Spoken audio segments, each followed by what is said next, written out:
মানুষের জীবন এতটাই ছোট যে ভালোবাসার মানুষটা চলে যাওয়ার পথের দিকে তাকিয়ে বাকি জীবনটা অনায়াসেই কাটিয়ে দেওয়া যায়।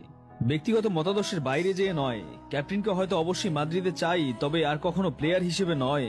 কারণ জীবনের যে গুরুত্বপূর্ণ সময়টা তিনি মাদ্রিদকে দিয়েছেন, চাইলেও আর তেমনটা দেওয়া সম্ভব নয়। অথচ মাদ্রিদিস্তারা নতুন ক্যাপ্টেনের মাঝে সবসময় সেই পুরনো সার্জিওকেই চাইবেন।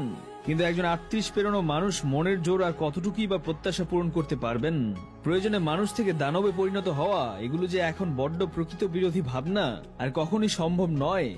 তার চেয়ে বরং সেটাই ভালো, আমি আর কখনো রক্তঝরা রামোসকে দেখতে চাই না, বরং রক্তঝরা রামোসের স্মৃতিকে বুকে ধারণ করতে চাই।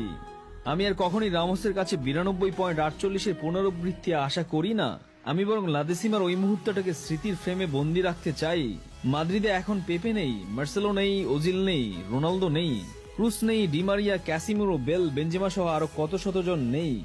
এই না থাকার শূন্যতা এক রামোসকে দিয়ে মেটানোর স্বপ্ন দেখতে আমরা ভয় পাই। পৃথিবীতে সবচেয়ে কঠিন এবং কষ্টকর ব্যাপারগুলোর মধ্যে একটি হলো পরিচিত মানুষের অপরিচিত রূপ। আমি আমার ক্যাপ্টেনের অপরিচিত রূপ দেখতে চাই না, নিজের বদলে যাওয়া মুখোশটাও খুলতে চাই না। তার চেয়ে বরং ভালো লাগবে বার্নাবুর গ্যালারিতে কোনো এক কোনায় কিংবদন্তির আসনে বসে থাকা সম্রাটকে দেখতে। মাথায় থাকবে ধূসর ক্যাপ, ঠোঁটের কোণে এক চিলতে হাসি অথবা একরাশ হতাশা, যেমনটা হরহামেশাই জিজু, কার্লোস, ফেনোমেননদের দেখতে পাই। বেশ ভাবুক মানুষ হয়তো আমরা, ভাবনা পিছু ছাড়তে চায় না। পরিচিতদের ভিড়ে অপরিচিতরা যে উকি দেয় না, ব্যাপারটা তেমন নয়। তবে আজকাল ভাবনাগুলো বড়ই ধোঁয়াশাযুক্ত। মনে হয় শুধু আমাদের কিশোরের হিরোগুলো নয়, ধীরে ধীরে আমরাও ঢুকে যাচ্ছি বয়োজ্যেষ্ঠদের তালিকায়। নতুনেরা আসছে নতুন নতুন চিন্তা ভাবনা, যুক্তিতর্ক, আলোচনা সমালোচনা নিয়ে। বদলের হাওয়া চারদিকে।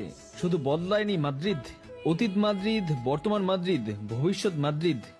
রিয়াল মাদ্রিদ অমলিন, মাদ্রিদের মসনদে এখন বসে আছে লুকা মদ্রিচ। আগামীতে আসবে ফেদরিকো কিংবা তারপরে অন্য যে কেউ।